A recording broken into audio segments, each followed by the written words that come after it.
Imagine you're at your favorite coffee shop, but an hour after leaving, you and your group suddenly develop a painful stomachache.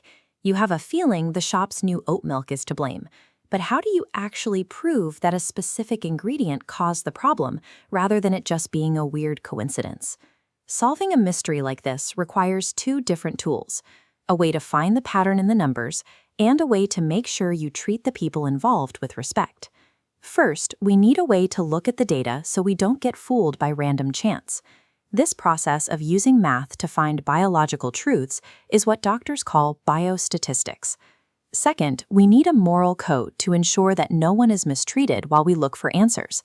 This is the field of bioethics, the rules that keep the human side of medicine fair and safe. When we combine these two tools, we can move from a simple hunch at a coffee shop to a reliable investigation that protects the people it's trying to help. To find out if the oat milk is the real culprit, we have to start by grouping our friends based on what happened to them. One way is comparing everyone who is already sick to the friends who feel fine. We trace their steps backward to see which drinks they chose. Starting with the outcome and looking back is a case control study. Another way starts with the drinks.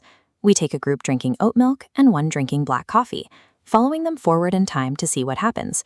Tracking groups forward to see who gets a stomachache is a cohort study. But there is a catch.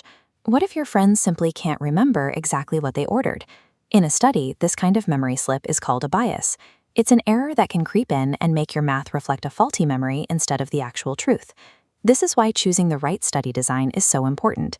It's the only way to account for these human errors and get results we can trust. Let's say the data confirmed it. The oat milk was the problem. Now that we've found the cause, the focus changes to taking care of our sick friends. Moving from data to treatment requires us to follow 4 ethical rules that ensure we are helping people without overstepping our bounds. First is autonomy, respecting a patient's choice to say no to tea. Second is beneficence, the drive to do good by offering it. Third is non-maleficence, doing no harm, ensuring it isn't boiling. Finally, justice, sharing the tea fairly among everyone sick.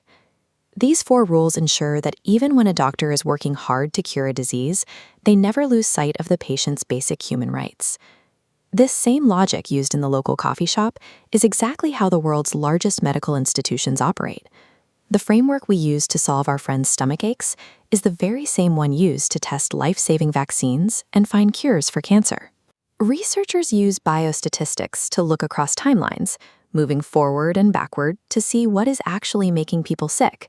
And while they look for those answers, they use bioethics to act as a shield, protecting the safety and the choices of every person involved in the study.